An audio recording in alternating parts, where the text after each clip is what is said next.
Praise the lord. మిత్రమా, బాగున్నారా?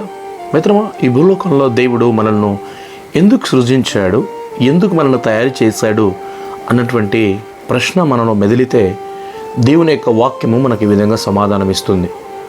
మొదటి తెస్సలోనికీయులకు రాసిన పత్రిక 5వ అధ్యాయం 9వ వచనం, మన ప్రభు అయిన యేసుక్రీస్తు ద్వారా రక్షణ పొందుటకే మనలను దేవుడు నియమించను కానీ ఉగ్రత పాలగుటకు నియమింపలేదు. అవునండి, దేవుడు మనను రక్షించుటకే, మన ప్రతి పాపము నుండి విమోచించి పరలోక రాజ్యమును ఇవ్వుటకే దేవుడు మనల్ని నియమించాడు. తన రూపాన్ని, తన స్వరూపాన్ని కలిగిన తన పిల్లలు నరకమునకు వెళ్ళుట దేవునికి ఏమాత్రము ఇష్టం లేదు. మనిషి తన స్వతంత్రముగా తంత్రములను ఏర్పరచుకొని దేవునికి విరోధ భావంతో బ్రతుకుచూ ఉన్నాడు. అవును, దేవుడు మనల్ని రక్షించువాడు. దేవుడు మనల్ని ప్రేమిస్తున్నాడు.